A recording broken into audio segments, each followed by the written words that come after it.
भयानक श्राप जिसने हनुमान जी की माता को स्वर्ग से उठाकर एक पल में बंदरियां बनाकर धरती पर फेंक दिया। कहानी शुरू होती है स्वर्ग की अप्सरा पुंजिक स्थला से। उस समय पृथ्वी पर महान ऋषि दुर्वासा कठोर तपस्या कर रहे थे। देवताओं के राजा इंद्र को डर लगने लगा कि कहीं ऋषि अपनी तपस्या की ताकत से इंद्रदेव से भी ज्यादा शक्तिशाली न बन जाएं और इंद्रलोक पर राज न कर लें। अपनी कुर्सी बचाने के लिए देवताओं के राजा इंद्र ने पुंजिक स्थला को आदेश दिया कि पृथ्वी पर जाओ और दुर्वासा ऋषि का ध्यान भटका दो।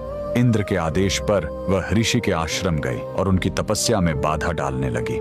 ऋषि दुर्वासा ने गुस्से में आंखें खोली और उसे श्राप दे दिया। तूने एक चंचल वानर की तरह हरकत की है, जा पृथ्वी पर तेरा चेहरा भी वानर जैसा हो जाएगा। अप्सरा ने रोते हुए ऋषि के पैर पकड़ लिए। तब ऋषि ने दया दिखाई और मुक्ति का उपाय बताया। जिस दिन तुम भगवान शिव के 11वें रुद्र अवतार को जन्म दोगी, तुम वापस अप्सरा बन जाओगी। इसी श्राप के कारण उस अप्सरा ने पृथ्वी पर वानर राज कुंजर के घर बेटी के रूप में जन्म लिया, जिनका नाम अंजना पड़ा। बरी होने पर उनका विवाह महान वानर योद्धा केसरी से हुआ, लेकिन श्राप से मुक्ति पाने के लिए उन्हें एक पुत्र की आवश्यकता थी। इसलिए माता अंजना ने हम्पी के इसी अंजनाद्रि पर्वत पर भगवान शिव की घोर तपस्या की। सालों की तपस्या से शिव जी प्रसन्न हुए और वायुदेव के माध्यम से अंजना के गर्भ में दिव्य शक्ति स्थापित की। और तब इसी पहाड़ी पर जन्म हुआ बजरंग बली का। हनुमान जी के जन्म लेते ही माता अंजना का श्राप टूट गया। आज कर्नाटक के हम्पी में स्थित यह अंजनाद्रि पर्वत इस पूरी घटना के गवाह है। 575 सीढ़ियां चढ़कर